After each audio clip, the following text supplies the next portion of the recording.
सो ये आपका रिकैप हो गया अभी तक का, ठीक है। इन्फिनेटिव फ्रेज जो होता है, infinitive phrase is not related to the adverbial phrase, okay. Infinitive phrase type of phrase में आता है, तो कंफ्यूज मत हो जाइएगा कि इसी का पार्ट है करके।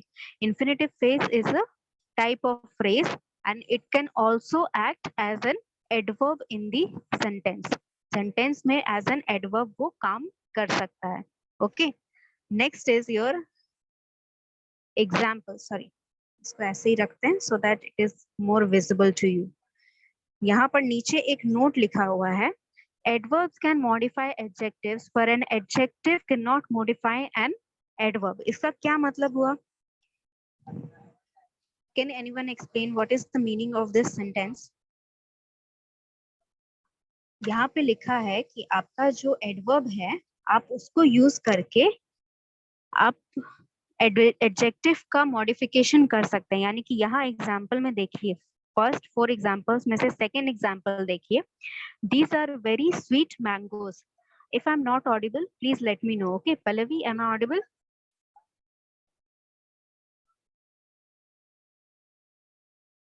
Students, am I audible? Yes, ma'am. Yes, Okay, ma'am. let me know if there's any connection failure, okay। आवाज नहीं आएगी तो तुरंत मुझे बताइएगा। So as I was telling कि these are very sweet mangoes, यहाँ sweet जो है आपका adjective है and it is being modified by the word very। very से ये modify हो रहा है, यानी कि यहाँ पर adverb जो है very adverb है, वो किसको modify कर रहा है? sweet को, यानी कि adjective को modify कर रहा है। But if you look in the next sentence, she speaks very loudly। loudly is modifying what?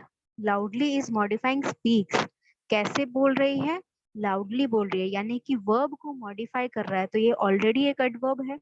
अब adverb को भी modify करने के लिए adverb ही लगा है, इसकी जगह आप adjective नहीं लगा सकते हैं, okay।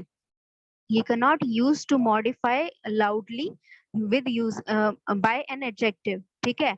आप loudly जो है या कोई भी adverb है उसको modify करने के लिए adverb ही लगाएंगे, आप उसकी जगह adjective नहीं लगा सकते हैं। Any doubt in this? किसी को कोई डाउट यहाँ तक? No, ma'am. Okay, moving on to the types of adverb। types of adverb हमने पढ़ा था क्या? Have we started the types of adverb? Last class में स्टार्ट नहीं किया था?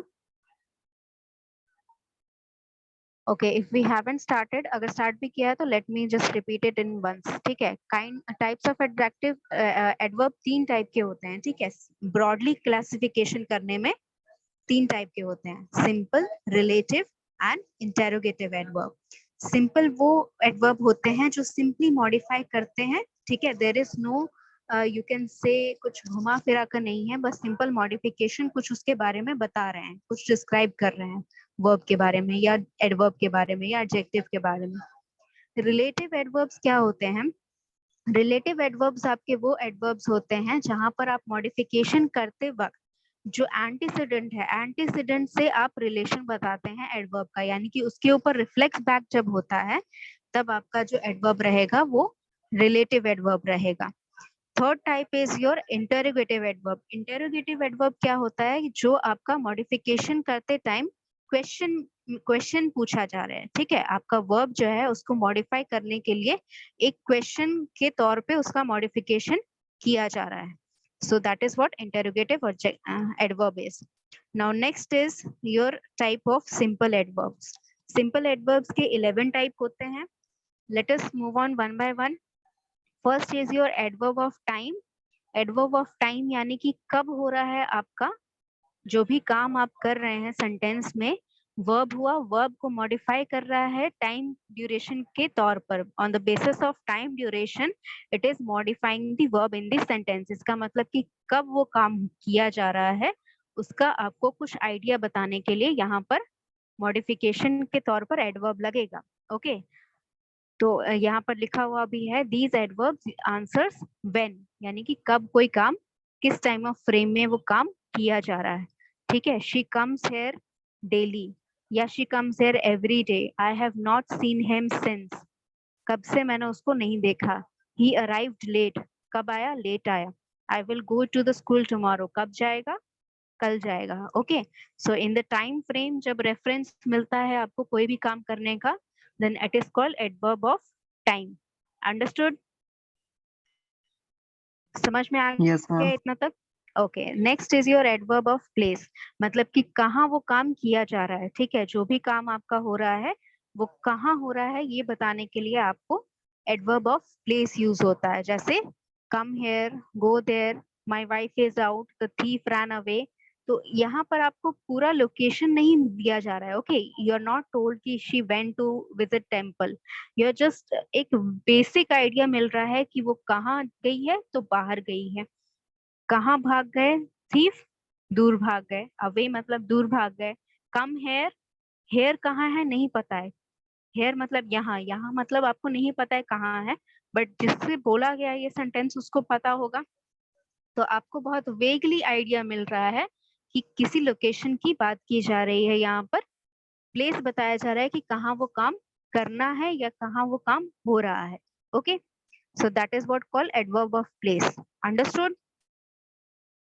एडवर्ब ऑफ फ्रीक्वेंसी जो है, एडवर्ब ऑफ फ्रीक्वेंसी और नंबर मतलब कि कोई भी काम जो आप कर रहे हैं या जो कोई भी सब्जेक्ट आपका काम कर रहा है वो कितनी बार कर रहा है। ठीक है, ही फ्रीक्वेंटली कम्स हियर मतलब वो बहुत बार यहाँ पर आता है। He, I have reminded you twice, मैंने 2 बार आपको ऑलरेडी रिमाइंडर दे दिया है। ठीक है, these are easy facts, you just have to remember कि कौन सा चीज क्या है, तो आपको बहुत आसानी से याद रहेगा। नाम भी बहुत आसान है तो इसको याद रखने में भी ज्यादा मुश्किल होनी नहीं चाहिए। Okay, adverb of manner, adverb of manner का मतलब है कि कैसे कोई काम किया जा रहा है। ठीक है, टेबल मैनर्स मतलब क्या होता है कि आपको टेबल पे कैसे बैठना है, कैसे बात करनी है, कैसे खाना खाना है। How to behave in front of others when you are sitting in the dining table, that is what called table manners। तो यही उसी तरह एडवर्ब ऑफ मैनर मतलब किस तरह वो काम किया जा रहा है वो चीज आपको बता रहा है यहाँ पर। द चाइल्ड क्राइड लाउडली, कैसे रोया, जोर से रोया। He works hard, sorry Ram works hard, कैसे काम करता है, बहुत मन लगा के, बहुत अच्छे से वो काम करता है। Okay, so how, in what manner the work is being done you can extract that information from the adverb of manner in this sentence। Okay, next is your adverb of degree or quality। कितना degree और quality मतलब किस हद तक वो काम किया जा रहा है, किस लिमिटेशंस में, किस एक्सटेंट तक, कितना वो काम, how much that work has been done. That is she is perfectly calm. Now she is perfectly calm का क्या मतलब हुआ, कैन यू एक्सप्लेन समवन? क्या मुझे कोई ये बता सकता है कि द सी इज परफेक्टली काम, काम का मतलब समझते हैं सब कोई? Is there anyone who wants me to explain the meaning of काम?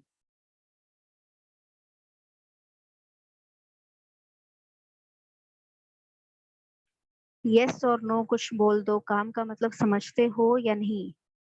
द सी इज परफेक्टली काम, ये जो एग्जाम्पल है 5th number of simple adverb का सी एग्जाम्पल है। द सी इज परफेक्टली काम, इसका क्या मतलब हुआ? What is the meaning of that sentence?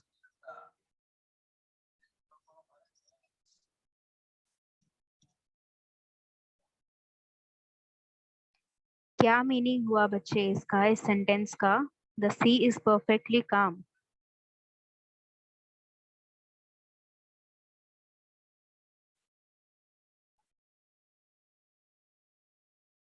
नहीं समझ में आ रहा है तो आप पूछोगे ना मुझसे, आप चुपचाप बैठे रह जा रहे हो। What do I derive from बता दिस? दीजिए मैम, नहीं पता नहीं है। पता, नहीं पता है तो आप वो भी बोलोगे ना। आप चुपचाप बैठे हो, that means I am not able to distract कि आप समझ पा रहे हो कि नहीं।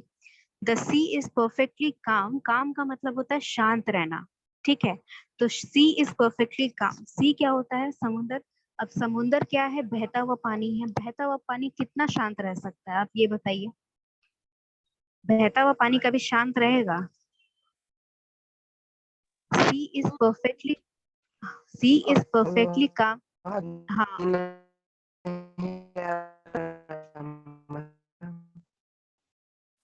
सी इज परफेक्टली काम का मतलब ये हुआ कि जितने हद आवाज तक कट के आ रहा है। मेरा आवाज कट के आ रहा है। द सी इज परफेक्टली काम। बाकी बच्चों को मेरी आवाज सही से आ रही है क्या? Yes ma'am. Okay then Raju, आपके नेटवर्क इश्यूज है क्योंकि आपकी भी आवाज यहाँ पर अच्छे से नहीं आ रही है। ओके, तो सी इज परफेक्टली काम का मतलब ये हुआ कि समंदर जितना शांत रह सकता है, दैट मीन्स द एक्सटेंड, क्योंकि वो बहता पानी है तो वो ऑब्वियसली वो बिल्कुल शांत तो नहीं रहेगा। तो जितना शांत वो रह सकता है, जिस एक्सटेंट पे वो शांत रह सकता है, वो उतना शांत है। Okay, what is the minimum limit? जो मिनिमम लिमिट है उसके शांत रहने की, या मैक्सिमम कह सकते हैं एक तरह से, मैक्सिमम लिमिट जो है उसके शांत रहने की, वो मैक्सिमम लिमिट पे वो पहुंच चुका है। ठीक है, सो परफेक्टली काम का मतलब यही हुआ कि वो जितना शांत रह सकता है उतना शांत वो है। उसमें कोई बड़ी लहरें नहीं आ रही हैं, छोटी लहरें भी बहुत कम आ रही हैं, बहुत छोटी छोटी लहरें आ रही हैं। It is just flowing, you can say it is just flowing. Okay, समझ में आया? Any doubt in this? No ma'am. Okay, next is 1 minute. Okay, 6 number है आपका adverb of affirmation and negation, यानी कि सेंटेंस में आपके ये सारे जो वर्ड है, certainly, solemnly, surely, seldom, never, always, ये सारे चीजें जो हैं, ये या तो किसी के सपोर्ट में बोल रहे हैं, कोई सेंटेंस जो इसके आगे लगा है या इसके साथ लिखा गया है उसके सपोर्ट में रहेंगे, या फिर इसके नेगेटिव सेंटेंस यानी कि किसी के अपोज में रहेंगे। Okay, surely you are wrong. ठीक है, श्योरली यू आर रॉन्ग मतलब श्योरली का क्या मतलब हुआ कि पक्का तुम गलत बोल रहे हो। तो वो जो श्योरली लगा है सेंटेंस के आगे, वो उसका सपोर्ट दे रहा है कि वो गलत बोल रहा है, right. She will definitely help the poor मतलब वो पक्का क्या करेगी, गरीबों की मदद करेगी। ओके, तो it is positive in the sense of that. ठीक है, तो जब आप सपोर्ट कर रहे हैं किसी चीज को, डेफिनेटली, श्योरली, सोल्डम, डेफिनेटली, श्योरली और सर्टनली, इसका सब सिमिली है। इसका क्या मतलब होता है कि वो मतलब मैं 100% श्योर नहीं हूँ कि जो तुम कह रहे हो वो सही है कि नहीं, ये मतलब हुआ यहाँ पर श्योरली का। ठीक है, डेफिनेटली मतलब पक्का तुम ये चीज करोगे ही करोगे या तुम नहीं करोगे। सर्टेनली का भी वही मतलब होता है। सोल्डम का मतलब बहुत कम ये काम करता है वैसा। ठीक है, मतलब आई सोल्डम विजिट द टेम्पल मतलब बहुत कम मैं मंदिर जाती हूँ। नेवर का मतलब तो पता ही आपको, कभी नहीं करता है। ऑलवेज मतलब हमेशा करता है। डेफिनेटली भी मतलब वही, पक्का तुम ये काम करोगे या पक्का तुम ये काम नहीं करोगे। ओके, सो दीज आर जो भी ये सारे वर्ड्स हैं ये हमेशा या तो किसी भी आर्ग्यूमेंट के सपोर्ट में बोले जाते हैं या उसके अपोज में बोले जाते हैं। That is why they are called adverb of affirmation and negation. Any doubt in this? कोई डाउट है यहाँ तक कि आगे बढ़े?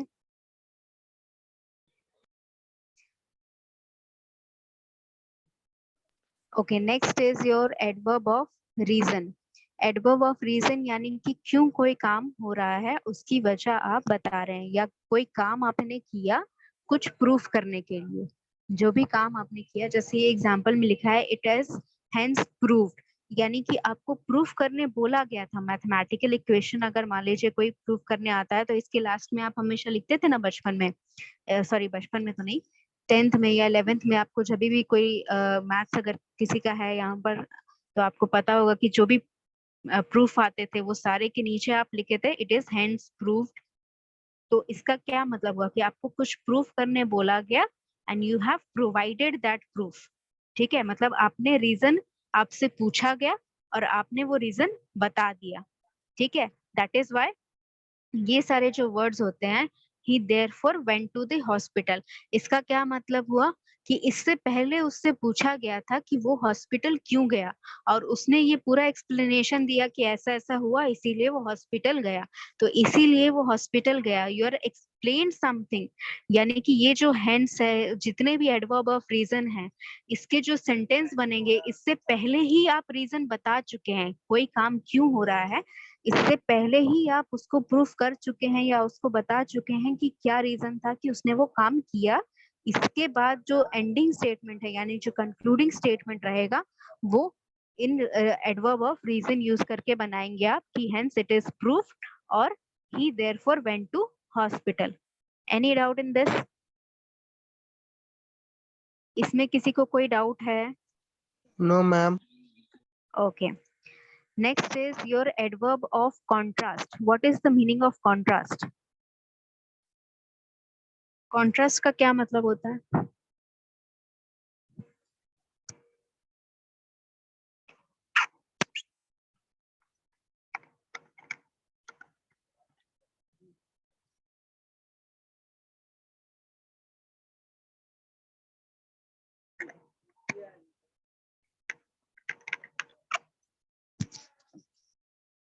What is the meaning of contrast?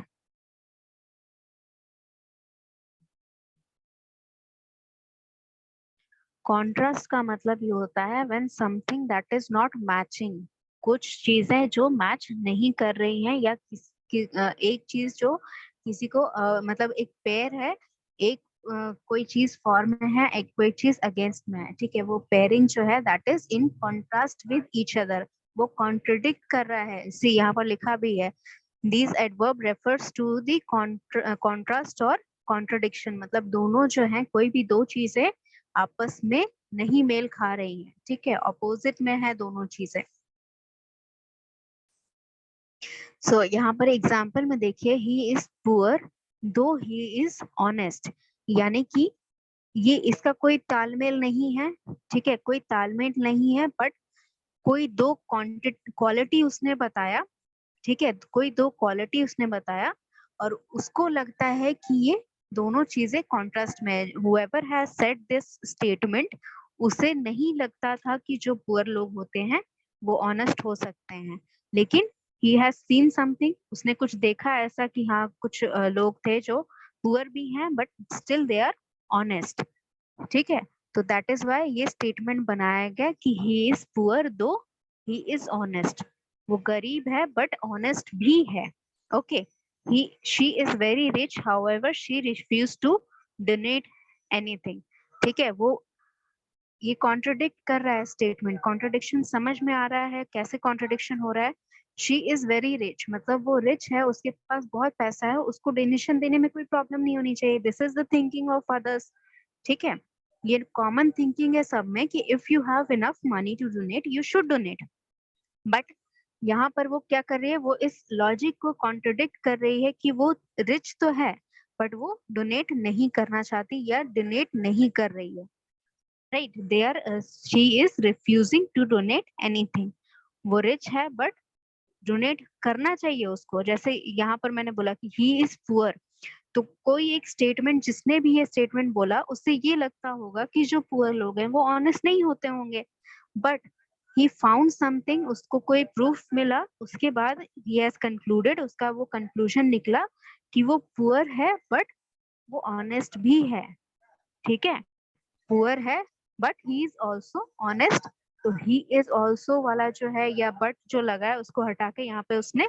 दो लगा दिया, ही इज पुअर दो ही इज ऑनेस्ट, ठीक है, मतलब उसके अंदर अगर किसी को अच्छी क्वालिटी खोजनी है, अगर आपको नहीं पसंद है कि वो गरीब है बट फिर भी आपको ये तो पता होना चाहिए कि वो ऑनेस्ट है, okay, so that is how you use the adverb of contrast. Yet का क्या मतलब होता है? येट से अगर आप कोई सेंटेंस बना के मुझे बता सकते हैं। एडवर्ब ऑफ कॉन्ट्रास्ट का ये है हाउएवर और दो का एग्जाम्पल यहाँ पर है, येट से कोई आप सेंटेंस बना सकते हैं या इवन इफ से बना के देखिए, ऑल द सेम का भी वही सेम सिमिलर मीनिंग होता है, ठीक है। अच्छा, yet say I would like to give an example, if अगर आपको नहीं बन रहा है सेंटेंस तो मैं एग्जाम्पल देती हूँ। एग्जाम्पल ले लीजिए कि I have given you an assignment to submit before last week, before the coming week ends, ठीक है, आगे आने वाले वीक को एंड से पहले जब मैंने आपको बोला कि एक असाइनमेंट दिया है वो आने वाले वीक के एंड से पहले मुझे चाहिए, ठीक है, तो नेक्स्ट वीक खत्म होने के बाद मैं ये बोलूंगी क्या कि the deadline has ended yet a lot of students have not given me the assignment or came with the assignment to me। ठीक है, क्या मतलब हुआ इसका कि आपका डेडलाइन तो नजदीक आ रहा है, डेडलाइन खत्म हो चुका है, बट अभी भी बहुत लोगों ने मुझे असाइनमेंट नहीं दिया। ओके, इट इज कॉन्ट्रास्टिंग, मतलब आपको दे देना चाहिए था उस डेडलाइन से पहले, बट आपने नहीं दिया। ओके, इवन इफ कैसे यूज करोगे सेंटेंस में? This is your homework. Okay, even if से और ऑल द सेम से, इससे एक सेंटेंस आप बना के लेके आएंगे। ओके, अगर नहीं समझ में आ रहा है तो अभी पूछ लो। Are you able to understand ये एडवर्ब ऑफ कॉन्ट्रास्ट समझ में आ गया? एडवर्ब ऑफ कॉन्ट्रास्ट समझ में आ गया? Yes ma'am. Okay, then ma'am moving on अलग टू। से क्वेश्चन है। हाँ बोलिए। मैम जैसे विच कहीं पे देखते हैं लिखा हुआ, तो उसमें विच का मतलब कौन होता है, और फिर कहीं पे जिसमें, तो कैसे पता चलेगा? नहीं नहीं, विच का मतलब कौन नहीं होता है, हु का मतलब कौन होता है। विच का मतलब कौन सा। जब विच यूज करते हो आप किसी आदमी के लिए बहुत कम यूज करते हो, ठीक है। When you are talking about people तो आप जनरली हु यूज करते हो, ठीक है, जनरली हु यूज करते हो। विच कभी कभार लगाते हैं इन सम काइंड ऑफ सिचुएशन, ठीक है। कोई एक सेंटेंस का एग्जाम्पल मुझे बताइए, तब मैं अच्छे से समझाऊंगी कि वहां पर विच क्यों लगा। Do you have the example? आपके पास कोई अभी सेंटेंस? याद नहीं है मैम, ऐसे बुक में देखे थे हम लिखा हुआ। जैसे मैं एग्जांपल देती हूँ, ठीक है। I have a book which is written by Amish Tripathi. ऐसा ही पूछ रहे हैं आपकी विच वहां पर क्यों लगा ऐसे सेंटेंस में? Yes ma'am. हाँ, तो उसमें क्या बता रहा है वो, ठीक है, कि मेरे पास एक बुक है। पहला पार्ट ऑफ सेंटेंस, मेरे पास एक बुक है जो कि अमीश त्रिपाठी ने लिखी है, ठीक है। You are telling something about that book, ठीक है। तो वहां पर विच जो है, ठीक है, वहां पर विच जो है that is used as a pronoun, ठीक है। वो वहां सेंटेंस में वो रिलेटिव प्रोनाउन का यूज कर रहा है, ठीक है। वहां पर वो विच जो है वो रिलेटिव प्रोनाउन का काम कर रहा है, जो आपकी बुक है उसको रेफर बैक कर रहा है। कौन विच किसके लिए यूज हो रहा है? बुक के लिए, ठीक है। I have a book which is written by Amish Tripathi, यानी कि जो बुक के बारे में, जो बुक का राइटर है, ठीक है, एक बुक है, उसका राइटर कौन है? अमीश त्रिपाठी। तो तू इसको ज्वाइन कैसे किया मैंने? विच लगाकर, वो रिलेटिव प्रोनाउन हो गया वहां पर।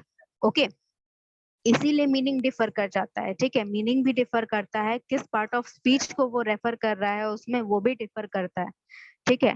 तो ऐसा आप तब देखोगे जब वो जो विच है, ठीक है, जो विच यूज हुआ है वो किसी और के लिए लगाया गया। जैसे यहाँ पर जो विच है वो बुक के लिए लगाया गया है, वो उसको दिखा रहा है कि वो वाला जो विच जो है वो उसी बुक के बारे में बात हो रही है आगे, जिस बुक का मैंने जिक्र किया पहले पार्ट ऑफ सेंटेंस में। I have a book which is written by Amish Tripathi. तो यहाँ पे जो विच आ रहा है वो बुक के लिए लग रहा है, इसीलिए यहाँ पर अलग मीनिंग है, या फिर आप कह सकते हैं मॉडिफाइड मीनिंग है, ठीक है। Yes ma'am. ओके, तो एडवर्ब ऑफ कॉन्ट्रास्ट हो गया आपका। एडवर्ब ऑफ कंडीशन, कंडीशन मतलब क्या होता है? कंडीशन मतलब कोई भी एक कंडीशन लगा देने का क्या यस मतलब मैम, हुआ फिर? नियम। यस। क्या मतलब हुआ उसका? मतलब आपने कोई कंडीशन लगा दी कि अगर ये काम पूरा हो जाता अगर आप ये कर देते तो। ओके, इफ वाला है ना, हैड है, इफ है, unless, provided that, as long as, ठीक है। ये सारी चीजें ये कंडीशन लगाने के लिए है, ठीक है। For example, had he come to me I would have helped him, मतलब अगर वो मेरे पास आया होता तो मैं उसकी हेल्प कर देता। If it is if it rains we will go for a picnic, अगर बारिश हुई तो हम पिकनिक पे जाएंगे, अगर नहीं हुई तो नहीं जाएंगे। It is understood, right. तो इसीलिए इसके आगे नहीं लगा है। प्रोवाइडेड दैट को कैसे लिख सकते हैं कि I will give you the sample paper provided you will solve it within the given time limit, ठीक है, मतलब मैं तुम्हें सैंपल पेपर तो दे दूंगी, बट तभी दूंगी जब आप मुझे लिमिट, जो टाइम लिमिट मैं दूंगी उसी टाइम लिमिट में कंप्लीट करके यानी कि सॉल्व करके मुझे दोगे। Okay, so whenever you are applying conditions, ठीक है, आप जो भी काम कर रहे हो उस पे कंडीशन लग रहा है कि मैं ये काम तभी करूंगा जब ये होगा। Okay, so you when you are applying condition on your verb, then it is called adverb of condition. समझ में आ गया? Any doubt in this? No, ma'am. Wait. Okay, 1 minute. Let me just take the attendance. 1 minute. Yes, तो आगे है आपका adverb of extend. Extend का क्या मतलब होता है? Extend का क्या मतलब होता है?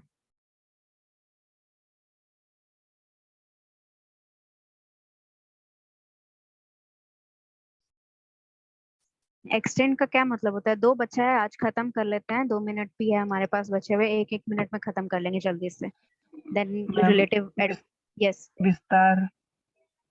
हाँ, एक्सटेंड मतलब कि किस हद तक कोई चीज जा रही है, राइट। एक्सटेंड मतलब कहाँ तक उसको लेके जा सकते हैं, ठीक है। तो सो फार एज फार एज मतलब कोई भी काम आप कहाँ, किस लिमिट तक कर रहे हैं। So far as I could see there was nothing but dead bodies, मतलब जितनी दूर तक आप देख पा रहे थे सिर्फ डेड बॉडीज ही दिख रही थी। As far as I can जज she is an intelligent girl, मतलब मैं जितना उसके बारे में जानता हूँ या मैं जितना उसके बारे में जानती हूँ वो एक समझदार लड़की है। Okay, so that means the extend of your work, कोई भी आप मतलब आप सोच रहे हैं यहाँ पे जज करना, ठीक है, यहाँ पर intelligent is your adjective for the subject, your object, sorry, this is your object, she is an intelligent girl, ये आपका ऑब्जेक्ट है, ये आपका ऑब्जेक्ट कॉम्प्लीमेंट है। आई कैन जज is your major part, I is your subject, जज is your main verb. जज करना मतलब किसी के बारे में आप कितना कोई काम कर पा रहे हैं, ठीक है, मतलब कितना उसके बारे में जानते हैं जिसके ऊपर आप कोई कमेंट कर सकते हैं, मतलब मैं उसको जानती हूँ वो ऐसी है या मैं उसको जानती हूँ वो वैसा है, ठीक है। तो जज करना उसी को कहते हैं, ठीक है। फर्स्ट एग्जाम्पल में भी देख लीजिए, there was nothing but dead bodies, this is the object part. Okay, I can see is your main verb, तो सी कहाँ तक देख पा रहे हैं, what extent you can see, as so far as मतलब जितना दूर तक आप देख सकते हैं उतना दूर तक उसने देखा और सिर्फ उसे डेड बॉडी मिली। कहाँ तक वो जज कर रही है, as far as she knows, मतलब जितना भी उसका नॉलेज है उस लड़की के बारे में उतना हद तक वो पूरा बोल रही है कि वो इंटेलिजेंट है। Any doubt in this adverb of extent में? No, ma'am.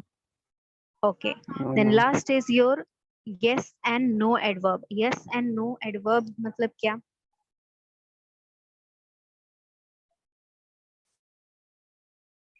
मतलब कभी कभी ऐसा होता है कि sometimes when you answer some questions, ठीक है, sometimes when you give answers to some question, अगर आपसे मैंने पूछा कि have you completed, sorry, have you solved the questions, तो मैं बोलती हूँ ना कि समझ में आया कि नहीं, तो yes और no बोलो। so that yes और no कि आपको समझ में आया, have you understood or not, वो yes और no जो होगा वो adverb ही होगा। कैसे? Because I am telling you to do something, कुछ काम वहां पर आपको करने बोल रही हूँ, समझना भी एक काम है, ठीक है, to understand is a work, ठीक है, टू कंप्लीट और to solve a question is a work.